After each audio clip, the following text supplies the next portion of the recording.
بسم الله الرحمن الرحيم والحمد لله رب العالمين والعاقبة للمتقين والصلاة والسلام على سيدنا محمد صلى الله عليه وسلم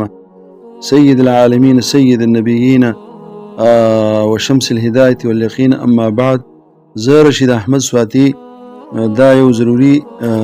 مهمه خبره ستاسو وګونو ته در رسومه چې زمونږه مدرسه جامعه دیوبند دا زه د دې د تکمیل متعلق تاسو ته یو ضروري خبره کوم چې تکمیل څنګه مونږ وایو او څنګه یې. زما عزتمندو، چونکې نن سبا تاسو ته پته ده چې د ابتدا نه د وفاق د کتاب نه یو کتاب پسې بل کتاب ایستو او د منطق لکه مله صرف عیساغوجي هغه هم څه کالي تېر کال ویستلې وه، خو یو مرقات ته مکمل هغه ما تاسو ته په دې کې ډېرې غلطیانې دي او شیخ تعذیب لګه عیسی قطبي هم څه کالي نوره کمه کړه صرف تصورات پورې که نه دغومره منطق ته هسې هغه نوم برای نام منطق دی. نو ته راته ووایه چې د تکمیل به سړی څنګه کوي که نه چې هغه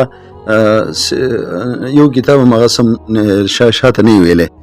زمونږ د تکمیل نوم چې اوس مونږ تفهیم المنطق کې دا به ډېر مناسب وایي او تېر کال شاګردانو ته ما ووایي چې مونږ دې ته تکمیل اړ ووایو نو ځکه چې زه په دې تکمیل کې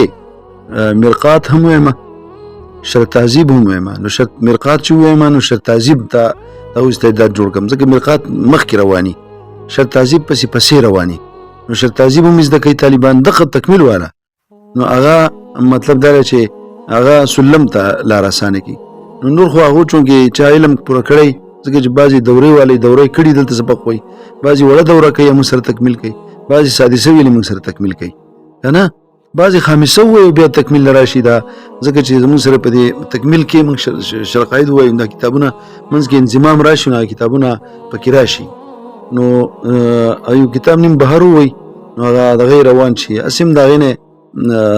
غټ غټ کتابونه هم د سادسې نه وتي دي او براینا هم دا څو کتابونه پاتې دي. نو هغه په دې کې انضمام لکه بعضې سره برابر کړي پوه شئ. شرقاید دلته ووایي او کتاب نیم بهر ووایي نو سادسه پکې راشي. زما عزتمندو، اوس تکمیل چې چاته موږ کوو نو دغه زړه طریقه د تکمیل چې قاضي حمدالله مسلم ثبوت او خیالي او مور عامه دا کتابونه به په تکمیل کې عموما لکه دغه په دغه کې پوه شئ په حقانیه کې تکمیل د دغه 5 کتابونو نوم دی. نو دا کتابونه چې دي دا اوس یو سړی چې سادسه ووایي عامه سادسه ووایي بیا دا تکمیل کوي نو سر نه پوهېږي. نو موږ تکمیل دلته داسې کوو چې لاوله مرقات سره رواني او شرط تعذیب. نو چې د شرط تعذیب هغه هر سبق ښه په تحقیق سره موږ وایو نو په سلم باندې سلم خو پسې ځکه چې د هغې په خطبه کې دومره وخت تېرېږي چې دلته شرط تعذیب والو ماشاءالله هغه ډېر سبق مخکې رواني نو هغه د هغې زده کړي نو هغه په سلم باندې بیا پوهېږي. شرط تعذیب د وجې نه په سلم پوهېږي او د سلم د وجې نه بیا په قاضي په حمدالله پوهېږي. بیا موږ طریقه دار چې د سلم سره قاضي یو ځای وایو لکه سلم چې وایو نو قاضي ورسره چلو سوا د مسلې د علم نه چې هغه بیا یا لږ لیټ ووایو او یا په دغه ټیم کې په خارجي ټیم کې ووایو. کوشش کوو چې دا یو ځای رواني او سلم ثاني او حمدالله یو ځای رواني اخو یو ځای روان ساتو تر اخره پورې زما عزتمندو. او خیالي او شرقاید یو ځای روان ساتو او څه کلیم الله جلالهم دی. نو زمونږ دې منطق ته تکمیل اړو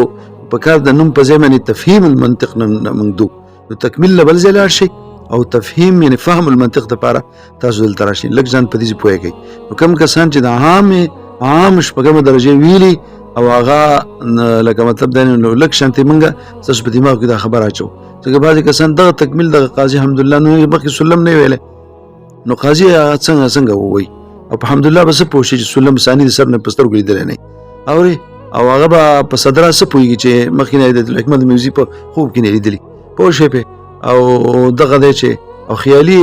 څنګه به ووایي که نه ګران کار دی. نو موږ داسې د دې په دې زموږ خصوصیت زموږ دغه دا دی دلته زموږ د تکمیل خصوصیت دا دی چې په دې کې په داسې طریقې موږ وایو که نه چې دغه مرقات د شرط تعذیب دپاره پړوی شي د فهم دپاره او شرط تعذیب د سلم دپاره د فهم پړوی وګرځو او دارنګې د سلم د قاضي او سلمین چې دي هغه بیا د قاضي د حمدالله د فهم دپاره یو ځای بیا چلو. نو ځان په دې خبره باندې پوه کړئ او موږ هم وایو چې د علم خدای بیا ژوندی شوی خدای یو ځل هغه بادونه هواګانې د علم هغه چې څنګه په دیوبند او پخوا وي خدای یو ځل بیا راولوځی خدای چې هر شی ترقي کوي او زموږ علم هغه ورځ پر ورځ په تنزل روان دی او څوک چې د تنزل اسباب دی الله تعالی د او همت چې کوم دی نور اول همت ورنکي اول د خدای د دې طاقت نور ورنکي چې د علم نور ختم کی لکه وفاق والا زه ټول ته درخواست کوم ځان په خبره باندې پوهه کوي او خپل وخت مزه کوي او جامعه دیوبند تاسو خدمت لپاره تیار ده واخر دعوانا الحمد لله رب العالمين